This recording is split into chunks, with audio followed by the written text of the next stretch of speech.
क्योंकि हम किसानों के घर में पैदा हुए, तो हमें कोई उसमें पढ़ना नहीं, उस विषय को हम जानते हैं कि अब जैसे 10 बीघा खेती है, 15 लोग घर में है। अब बच्चों की पढ़ाई, कपड़ा लत्ता, ब्याह बर, खाद पानी, सिंचाई का घंटों के पैसे होते हैं, 4 घंटे 5 घंटे में 1 बीघा, ऐसे ऐसे होता है। ठंडी के समय जब कोई रजाई नहीं छोड़ना चाहता, वो जो कपड़े हैं भी वो समेट के, क्योंकि पानी लगा है, पूरी रात पानी लगाता है पूरी। अब इतना महंगा समय है और उसका अनाज इतने गिरकर सस्ते दामों में जाता है, और पूरा देश उसी का उधर पोषण का हेतु होता है, वो उसी का किसान का। लेकिन उसकी हालत ये रहती है कि वो अच्छा कपड़ा नहीं पहन सकता, वो अपने बच्चों को अच्छी पढ़ाई नहीं पढ़ा सकता, क्योंकि इतनी लागत लगती है। अच्छा, उसमें यह है ही नहीं कि लागत लगने पर हमें माल मिल ही जाएगा। इसीलिए जैसे भारत का सैनिक प्राणों की आहुति देने के लिए तैयार है, ऐसे ही सच्ची पूछो तो महान तपस्वी किसान, वो हमारे पूरे देश को भोजन दे रहा है। भाई आप बड़े पदाधिकारी, लेकिन खाओगे तो रोटी दाल ही और वो तो वहां पैदा हो रहा है, मेहनत उसकी देखो। स्कूल से आने के बाद हमें पढ़ने का समय नहीं दिया जाता था, मक्का के खेत रखाओ चल के मक्का। इतनी किसानी का, इतनी मेहनत का उसका जो का, और वो जब बाजार में अन्न जाता है तो उसकी कीमत बहुत कम होती है, और जब वो सामान लेता है तो उसकी कीमत बहुत बड़ी होती है तो वो हमने देखा है। अब लाही सरसों जिसे कहते हैं, खेत बढ़िया खूब चक हो गया, बाली एकदम पकी तैयार, सुबह उसे काटना है और शाम के हल्का पानी हो गया, सूर्य की किरणें निकली, सब कलियां फूट गई, सब सरसों बिखर गई। अब वो बैठे रो रहा, क्या करे, लाखों रुपया लगा करके भी वो गरीब का गरीब और कर्जदार हो गया। ऐसे जब उनको अध्यात्म का ज्ञान नहीं होता, तो फिर एक उपाय मिलता है कि क्या करूं, आत्महत्या कर लूं। ये हम मतलब पढ़ी लिखी बात नहीं कह रही है, हम समस्या कह रहे हैं। हम लोग जैसे किसान के घर में जन्मे थे ना, तो रात में बादल गरज रहे हैं, पकी फसल गेहूं की खड़ी है, चना की खड़ी है, सरसों की खड़ी है, पूरा परिवार ऐसे बैठा है, राम राम राम राम भगवान, बस 2 दिन का समय दे दो, किसी तरह काट करके हम घर। अब अगर वो 2 दिन में वर्षा हो गई तो पूरे साल की कमाई गई उसकी। अब उसको ना कोई सरकारी सहयोग मिलेगा और ना सामाजिक सहयोग मिलेगा। वो सदैव कि किसान आदमी जो है ना, कभी ब्याह वर हो तो नए कपड़े बल गए, वो भी साल में एक आध बार जो अन्न का ड्योड़ा लगा है उससे, नहीं तो उसका जीवन बड़ा कष्ट में रहता है, बड़ा कष्ट है। किसान वास्तविक प्रणाम योग्य, और सबके प्रणाम योग्य है, क्योंकि कुछ भी तुम 10 लाख कमाओ महीने, लेकिन खाओगे क्या? 10 लाख थोड़ी खाओगे, खाओगे तो अन्न ही ना। तो उसके अब ये कि थोड़ा सा आधुनिकता बढ़ गई है, पर वो अन्न में पावर नहीं रहा।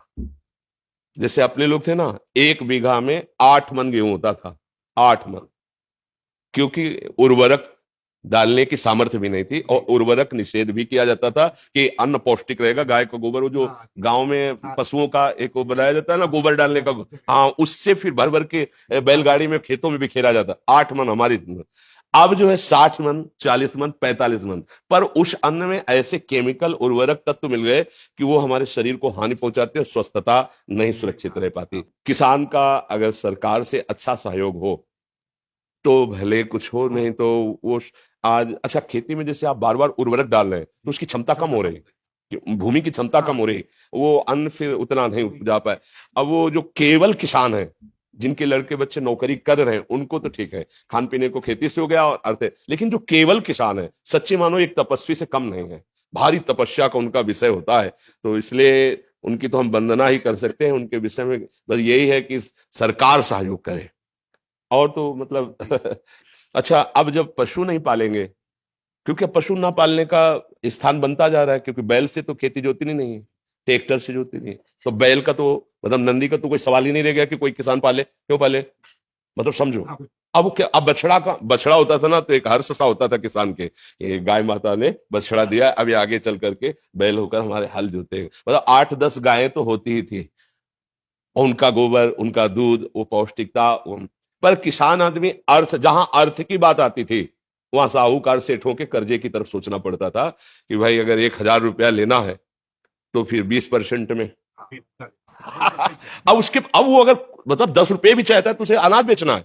अब उसको ये देखना है कि हमारे ड्यूड़ा में अगर अनाज कितना है, 1 साल का भोजन उसी से होगा।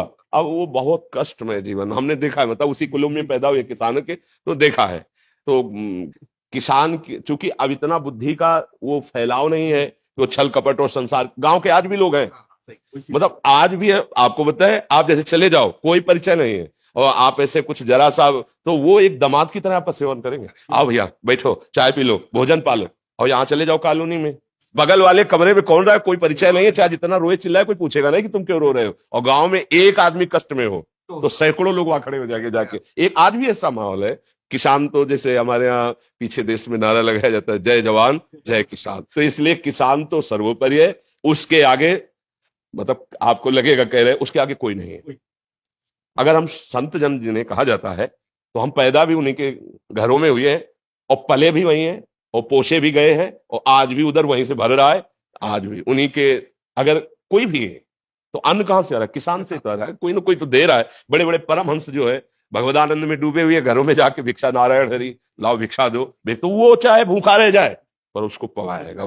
ये मतलब सहानुभूति उसके हृदय की, हाँ उसकी सह तो और तो कोई सहयोग कर नहीं सकता, क्योंकि वो ऐसे लोग होते हैं कि ऐसे नहीं कर सकते। ये भी बात है, गरीब हैं, मेहनत करते हैं, पर वो ऐसे नहीं कर सकते। वो ऐसे ही करने की कोशिश करेंगे, हमारे पास जो सूखी रुकी है खा लीजिए। अब अगर सरकार के द्वारा सहयोग की, जैसे उनकी फसल नष्ट हो गई अतिवर्षा से, अनावृष्टि से, ओले पड़ जाने पर, ऐसे तो हाँ तो भले को, लेकिन उनकी तरफ ज्यादा देखा नहीं जाता उनकी तरफ ज्यादा देखा नहीं जाता है। तो भगवान ही सहयोग करे, बस ये है, भगवान ही उसके विषय में कुछ नहीं कहा जा सकता। लेकिन सब किसान ही है, कर्म भूमि में आए हैं, सब शुभ अशुभ कर्मों की खेती बो रहे हैं, नहीं बोला, कोई उसका दुख रूपी फल भोग रहा है, कोई सुख रूपी फल भोग रहा है। शुभ और अशुभ कर्म, कर्म भूमि है ना मृत्यु लोग, वैसे तो हम सभी किसान ही हैं। पर वास्तविक जो प्रगट लीला में जिनको किसान कहा जाता है, ये बड़ी ही मतलब तपस्यामयी जीवन होता है किसानों का।